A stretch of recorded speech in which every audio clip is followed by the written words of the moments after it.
Baik, Assalamualaikum warahmatullahi wabarakatuh.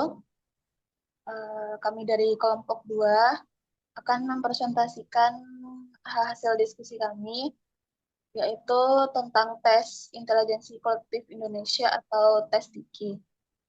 Nah, sebelum itu, perkenalkan saya Shelly Wulitri sebagai moderator dan ada rekan saya Adizah Mehana, Zihana Fiza Rahmah, Layatul Fathia, dan Siti Nabila Sapitri. Baik, langsung saja ke materi pertama, yaitu tentang latar belakang tes TIKI ini. Jadi, menurut Elton pada tahun 2015, proyek pengembangan tes di Indonesia itu menjadi awal di mana tes intelijensi kolektif Indonesia ini atau TIKI dikembangkan dan divalidasi. Dan proses proyek itu, uh, proyek pengembangan tes ini tuh di Indonesia diperuntukkan pada murid SD di tahun pertama tes ini dibuat. Lalu proyek pengembangan tes di Indonesia ini diprakarsai oleh Fakultas Psikologi Universitas Padjadjaran di Bandung dan Department of Industrial and Organizational Psychology and Test Development yang merupakan cabang Fakultas Psikologi uh, Vrije Universitas di Amsterdam atau di Belanda, yang sekarang itu bernama Laboratory of Psychodiagnostic and Industrial Psychological Research. Nah, jadi dalam penyusunan tes itu dan pengumpulan tes itu atau datanya itu dan pembuatannya, ada pembuatan norma tes yang melibatkan banyak orang di dalamnya, yaitu staf universitasnya, murid-murid, asisten dosen, atau para mahasiswa dari Universitas Padjadjaran itu. Next slide. Nah, lalu ada beberapa teori dari tes TIKI ini. Yang pertama itu tes TIKI ini disusun sesuai dengan landasan teori milik French dan kawan-kawan, yaitu tentang de factori model pada tahun 1963 dan The Structure of Intelligent Model atau SI teori milik Gouffron tahun 1971. Dan disebutkan dalam stiker pada tahun 2017 bahwa pada penelitian French, Ekstrom, dan Price pada tahun 1963 menghasilkan dengan apa yang disebut sebagai kit of reference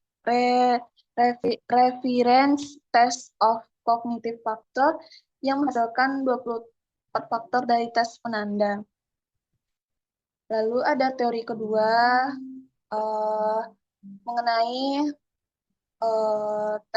dikembangkan oleh Joy Paul Guilford, di mana Guilford ini mengatakan bahwa tes intelijensi tidak hanya tersusun dari satu faktor saja, melainkan tersusun dari total 120 faktor dalam Purwanto tahun 2010. Dan teori ini dinamakan sebagai Structure of Intelligence Model SI teori, yang dikemukakan pada tahun 1959 dan terus berkembang hingga tahun 1988. Dan penyusunan tes TIKI ini sendiri itu menggunakan teori Guilford yang ada pada tahun 1971. Yang dimananya itu dari total 120 faktor tersebut, diantaranya itu terbagi menjadi 90 faktor kemampuan intelektual dan 30 faktor kemampuan perilaku. Dan faktor-faktor tersebutlah didapatkan dari kombinasi antara 3 dimensi intelijensi, yaitu operation, konten, dan produk. Dan berdasarkan 2 teori tersebut, kemudian dihasilkanlah 12 itu akan dijelaskan pada materi berikutnya. Sekian dari saya kembali. Sekian dari saya, selanjutnya itu tentang karakteristik yang akan disampaikan oleh Azizah. Baik, terima kasih moderator. Saya akan menjelaskan mengenai karakteristik. Yang pertama itu ada tujuan. Nah, tes TEKI atau tes intelijensi kolektif Indonesia ini bertujuan untuk mengukur tingkat kecerdasan individu berdasarkan standar intelijensi yang berlaku di Indonesia. Nah, hasil tes ini dinyatakan dalam bentuk IQ yang bertujuan untuk memberikan gambaran tentang bagaimana kemampuan intelektual seseorang sesuai dengan norma yang telah ditetapkan. Kemudian itu ada sasarannya. Sasaran dari tes ini yaitu eh, berbagai kelompok dari usia dan jenjang pendidikan. Yang pertama itu ada untuk anak SD kelas 6, siswa SMP, siswa SMA, mahasiswa, dan orang dewasa. Nah, selain itu, tes ini juga dirancang khusus untuk individu yang berada atau tinggal di Indonesia, sehingga nanti hasilnya relevan dengan konteks sosial dan budaya setempat. Kemudian ada jenis tesnya. Tes ini terdiri dari 3 level, masing-masing itu dirancang untuk mengukur kecerdasan pada tingkatan yang berbeda. Yang pertama ada TIKI dasar. TIKI dasar ini ditujukan untuk anak-anak dan remaja yang mengukur kemampuan dasar dalam berpikir logis dan pemecahan masalah. Kemudian ada TIKI menengah. TIKI menengah ini ditujukan untuk siswa SMP dan SMA yang bertujuan untuk menilai kecerdasan yang lebih kompleks dan kemampuan analitisnya. Kemudian yang ketiga ada TIKI tinggi, ditujukan untuk mahasiswa dan orang dewasa. Nah, tes ini fokus pada pemikiran kritis dan pemecahan masalah yang lebih mendalam. Dengan demikian, tes ini memberikan alat ukur yang komprehensif untuk menilai kecerdasan individu nantinya yang ada di berbagai tahap perkembangan dan dalam konteks pendidikan di Indonesia. Sekian pemaparan dari saya kembalikan kepada moderator.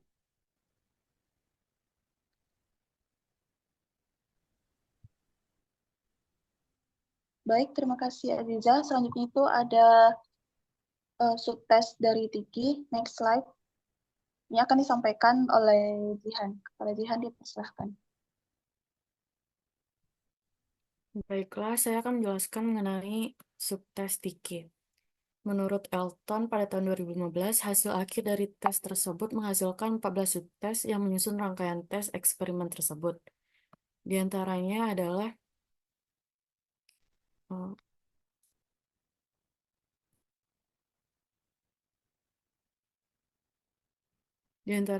yang pertama, membandingkan nama atau name comparison. Subtes ini mengukur kemampuan untuk membandingkan dan mengenali perbedaan antara nama-nama yang serupa atau berbeda, biasanya dalam hal ejaan atau urutan huruf. Yang kedua, perhitungan atau computation. Ini mengukur kemampuan melakukan operasi matematika sederhana hingga kompleks, seperti penjumlahan, pengurangan, perkalian, atau pembagian. Yang ketiga, visualisasi atau visualization. Tes ini mengevaluasi kemampuan seseorang untuk memvisualisasikan objek, bentuk, atau situasi dalam ruang mental, termasuk rotasi objek dalam pikiran. Yang keempat, hubungan kata atau words relations. Ini mengukur kemampuan untuk mengenali hubungan antara kata-kata seperti sinonim, antonim, atau asosiasi semantik lainnya.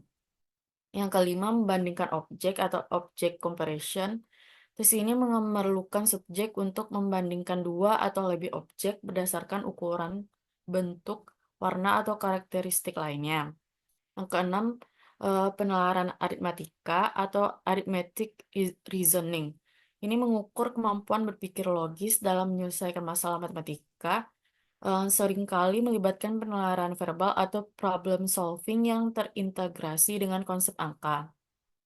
Yang ketujuh, pencocokan bentuk atau form matching. Ini menguji kemampuan subjek untuk mencocokkan bentuk atau pola yang serupa berdasarkan karakteristik visual. Yang kedelapan, perbandingan angka atau figure comparison. Ini mengukur kemampuan untuk membandingkan angka atau simbol numerik dalam hal urutan atau besaran. Yang kesembilan yaitu perkalian huruf atau letter multiplication. Ini menguji kemampuan mengenali pola atau urutan huruf dan mungkin melibatkan operasi matematika yang diterapkan pada simbol huruf. Yang ke-10 yaitu orientasi spesial atau spatial orientation. Ini mengukur kemampuan untuk memahami dan bekerja dengan hubungan spesial atau objek serta kemampuan untuk berpikir dalam dimensi ruang. Yang ke-11, komponen atau komponen. Subtes ini mungkin berkaitan dengan kemampuan untuk mengidentifikasi bagian-bagian dari suatu objek atau sistem dan memahami bagaimana bagian tersebut bekerja secara keseluruhan. Yang ke-12, ketepatan atau ketepatan dan kecepatan atau accuracy and speed. Mengukur sejauh mana seseorang dapat menyelesaikan tugas dengan tepat dalam waktu yang ditentukan, sehingga melibatkan aspek kecepatan berpikir dan akurasi dalam eksekusi. Yang ke-13, pengecualian kata atau word exclusion. Ini menguji kemampuan untuk mengenali kata yang tidak masuk dalam kelompok tertentu, seperti memilih kata yang tidak sesuai dalam rangkaian kata yang berhubungan. Yang ke-14 yaitu komposisi kata atau words compositions. Ini mengukur kemampuan untuk membentuk kata baru dari huruf atau suku kata yang diberikan, melibatkan keterampilan bahasa dan kreativitas dalam membentuk kosakata baru. Sekian dari saya, kembalikan kepada moderator. Baik, terima kasih Jihan. Selanjutnya itu ada komponen tes dari tes Tiki ini yang akan disampaikan oleh Fatia. Kepada Fatia dipersilakan.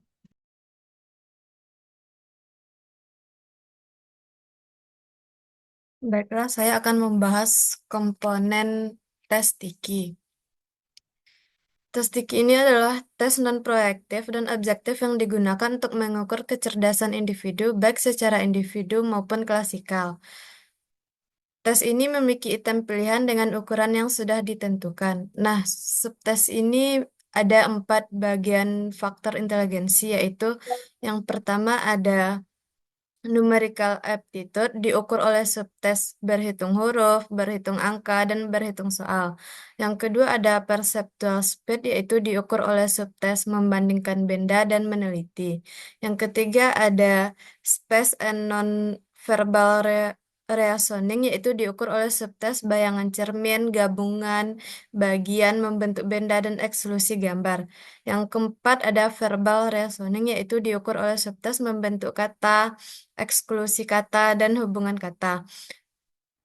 Nah, komponen performa nonverbal ini dalam Tiki termasuk membentuk benda, gabungan bagian, abstraksi nonverbal, bayangan cermin, labirin, bentuk tersembunyi, eksklusi gambar, membandingkan benda, mencari pola, mencari segitiga, dan membandingkan gambar.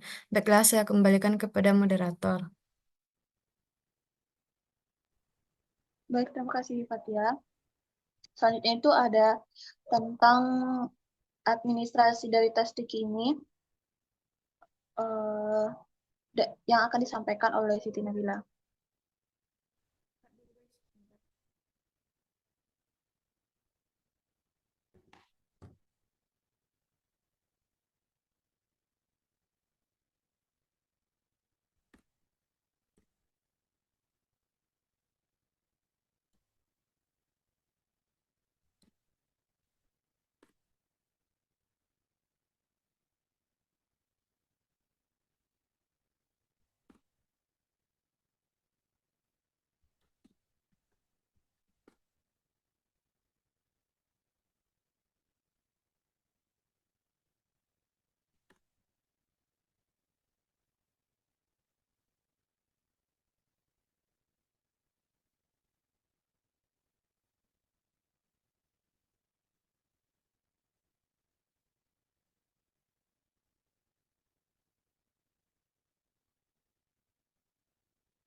Baiklah, saya akan menjelaskan bagaimana administrasi dari tes Tiki.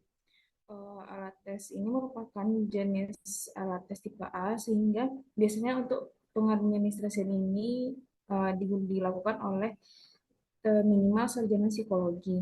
Dalam pengetesan ini biasanya peralatan yang digunakan adalah buku soal yang terdiri dari 10 subtes dan lembar jawaban. Subtesnya terdiri dari Subtes 1 yaitu ada berhitung, subtes 2 ada gabungan bagian, subtes 3 ada inklusi gambar, subtes 4 ada hubungan kata, subtes 5 ada membandingkan gambar, subtes 6 ada labirin, subtes 7 itu tentang berhitung huruf, dan subtes 8 itu mencari pola, subtes 9 itu ada inklusi kata, subtes 10 itu mencari segitiga. Nah, selanjutnya itu dalam bentuk tes Tiki ini yaitu berupa bentuk buku yang di dalamnya terdapat beberapa subtes yang tergantung tipe tikinya, apakah tiki D, tiki M, atau tiki T. Nah, kalau sajiannya biasanya digunakan individual atau klasikal. Tiki ini memiliki bentuk singkatan short form atau terdiri dari 4 subtes. Selanjutnya itu ada waktu penyajiannya. Total waktunya itu ada 100 menit untuk mengerjakan semua subtes Tiki dan total waktunya itu adalah 41 menit untuk mengerjakan Tiki dalam bentuk singkat. Ditambah dengan waktu instruksi per subtes itu ada kisaran 3 sampai 5 menit. Yang terakhir ada tujuannya. Fisiki dasar ini dipergunakan untuk mengungkap tingkat kecerdasan sesuai tipe tikinya dalam bentuk IQ atau intelligent question. Selanjutnya,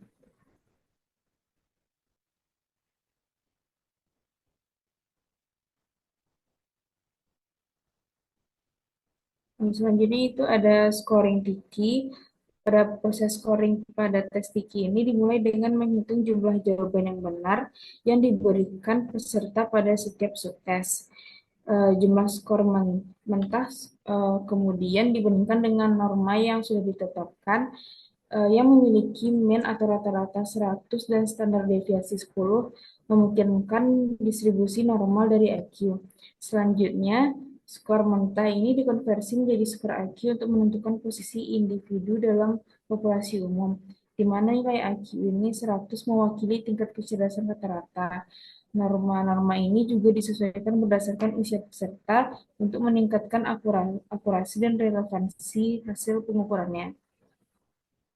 Dalam hal klasifikasi tes Tiki ini menggunakan skala Wechsler sebagai panduan untuk mengelompokkan hasil IQ. Kategori-kategori klasifikasi tersebut ialah pada skor 128 ke atas itu dianggap sebagai very superior atau menunjukkan tingkat intelektual yang sangat tinggi. Pada skor rentang 120 hingga 127 itu masuk dalam kategori superior yang mencerminkan kecerdasan di atas rata-rata. Selanjutnya itu ada dari skor 111 hingga 119 dikategorikan sebagai bright normal yang menunjukkan kemampuan intelektual yang cenderung lebih tinggi dari rata-rata. Selanjutnya pada skor antara 91 hingga 110 diklasifikasikan sebagai average yang mencerminkan kecerdasan dengan rata-rata. Pada skor 80 hingga 90 dikategorikan sebagai dual normal yang mencerminkan kecerdasan di bawah rata-rata. Selanjutnya pada skor 66 hingga 79 itu berada dalam kategori borderline defective yang menunjukkan tingkat intelektual yang rendah. Yang terakhir itu ada 65 atau lebih rendah masuk dalam kategori mentally defective yang menunjukkan kebutuhan akan bantuan atau intervensi lebih lanjut. Selanjutnya saya kembalikan ke moderator. Baik, terima kasih Nabila. Mungkin itu yang dapat kami sampaikan.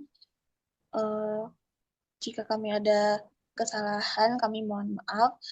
Assalamualaikum warahmatullahi wabarakatuh.